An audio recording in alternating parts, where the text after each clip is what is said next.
नमो नमः संस्कृत। आज हम सबसे पहले यह जानेंगे कि व्याकरण पढ़ना क्यों जरूरी है। हमें संस्कृत व्याकरण जब हम अच्छे से पढ़ लेंगे तो हमें हर चीजें आ जाती हैं। आचार्य कपिल देव द्विवेदी जी ने अपने रचनानुवाद कौमुदी में संस्कृत व्याकरण को इतना आसान बना दिया है कि अगर हम पढ़ लें तो हमें बहुत आसानी से समझ में भी आ जाते हैं, और जब व्याकरण समझ में आ गया तो हम और भी चीजें पढ़ लेते हैं आसानी से। तो अभी तक हमने व्याकरण में ये पढ़ा संज्ञा शब्द, सर्वनाम शब्द, पठ धातु रूप, शब्द रूप, वचन, पुरुष। वचन में पढ़ा एक वचन, द्विवचन, बहुवचन, प्रथम पुरुष, मध्यम पुरुष, उत्तम पुरुष, ये पढ़ा मैंने। शब्द रूप पढ़े राम, बालक, नदी, कृष्ण, सरिता, इन सब का रूप कैसे चलता है।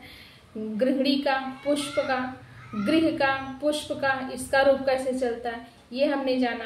अब हम पढ़ेंगे क्रि और अस क्या होते हैं। क्रि मीन्स क्या होता है, करना, और अस मीन्स होना। तो क्रि का रूप कैसे चलता है, लट लकार प्रथम पुरुष एक वचन में। कहते हैं लट लकार प्रथम पुरुष एक वचन में क्रि का रूप चलता है करोति कुरुतः कुर्वन्ति। क्या चलता है, करोति कुरुतः कुर्वन्ति। और मध्यम पुरुष में चलता है करोषि कुरुथः कुरुत। मध्यम पुरुष में चलता है करोषि कुरुथः कुरुत। और उत्तम पुरुष में चलता है करोमि, कुर्वः और कुर्मः। इस प्रकार से क्रि धातु का रूप चलता है। अब कहते हैं अस धातु। अस धातु का भी रूप अलग हो जाता है। अस मीन्स होना। अब अस धातु का रूप कैसे चलता है, अस्ति, अस्तः, सन्ति।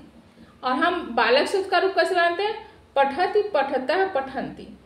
और फिर असि, अस्थ, अस्थ, पठसि, पठथ, पठत।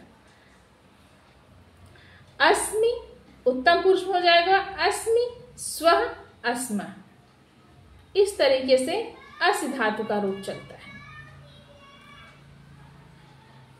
अब कहते अस धातु, ये क्रि धातु और अस धातु हो गए। अब कहते संस्कृत में नंबर भी आते हैं। नंबर क्या, 1, 2, 3, 4, 5, 6, 7, 8, 9, 10 जो नंबर होते हैं ये भी होते हैं। तो वो सब नंबर को कैसे पढ़ेंगे।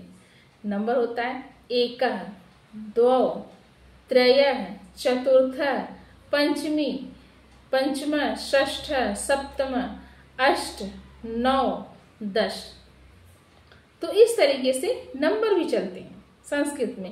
11, 12 कैसे होगा, एकादश, द्वादश, त्रयोदश, चतुर्दश, पंचदश, षोडश, षष्ठदश नहीं होगा, षोडश होगा, सप्तदश, अष्टदश, नवदश, विंशति। इस तरीके से संस्कृत में नंबर भी चलते हैं।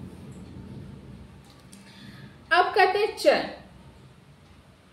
च शब्द का प्रयोग कैसे होता है।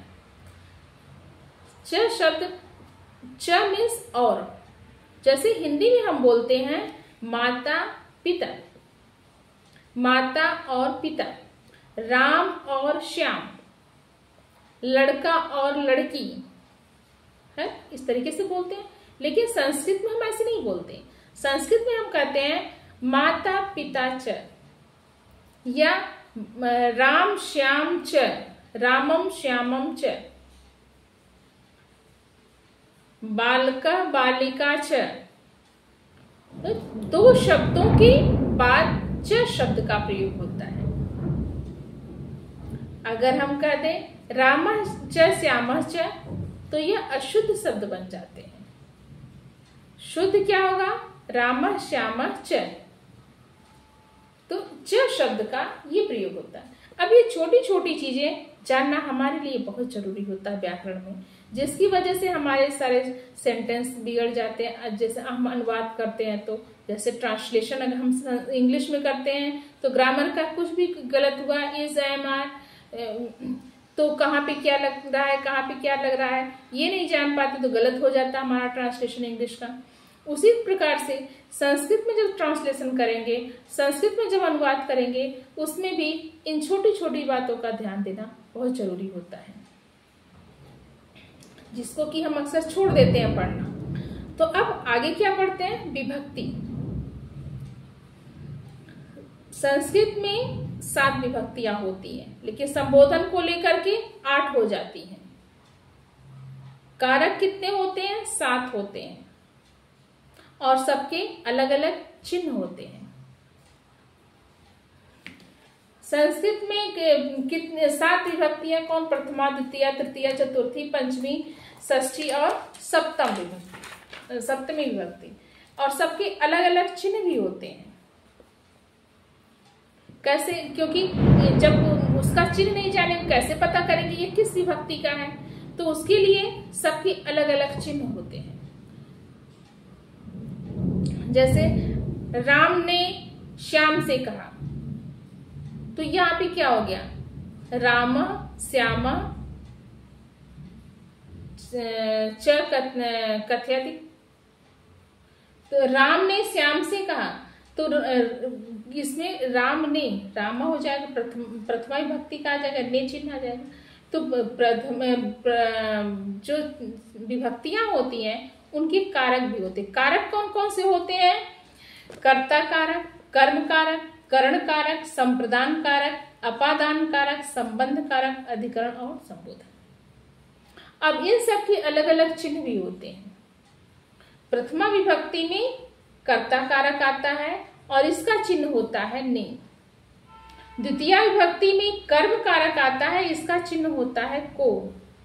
तृतीय विभक्ति में करण कारक आता है, इसको कहते हैं, इसका चिन्ह है से के द्वारा।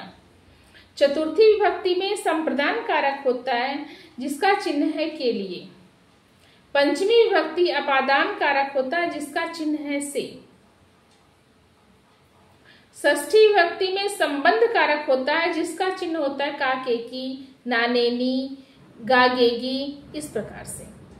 तो क्या होता है, षष्ठी विभक्ति होती। और सप्तमी विभक्ति में अधिकरण कारक होता है, जिसका चिन्ह होता है मे पर। मेज पर सामान रखा है, डिब्बे में सामान रखा है, तो क्या हो जाएगा, सप्तमी विभक्ति का हो जाएगा, अधिकरण कारक हो जाएगा। और लास्ट आपका आता है संबोधन। संबोधन का चिन्ह क्या होता है, हे अरे, ये क्या है, संबोधन है। तो इस प्रकार से संस्कृत में 7 विभक्ति होती है, एक होता है संबोधन, जिसको कि पढ़ना हमारे लिए अति उत्तम है, बहुत जरूरी है। अगर हम विभक्तियां नहीं पहचान पाएंगे तो हम ये नहीं समझ पाएंगे रूप हमारे कैसे बनेंगे, शब्द रूप। और जब शब्द रूप लिखना जान जाएंगे, विभक्तियां पहचानना जान जाएंगे, तो हमको ट्रांसलेशन करना आसान हो जाता है। संस्कृत में हिंदी से संस्कृत, संस्कृत से हिंदी, जो भी कन्वर्ट करना हो, हिंदी से संस्कृत में कन्वर्ट करना है तो भी हमको आसानी होती है, संस्कृत से हिंदी में करना है तो भी हमको आसानी हो जाती है। इसलिए व्याकरण हमारे लिए बहुत जरूरी होता है, और ये है आपका कारक चिन्ह, जो कि मेन होता है आपके उसमें। नमस्कार। अगर मेरा ये वीडियो पसंद आए तो आप लाइक, सब्सक्राइब और कमेंट जरूर करिएगा।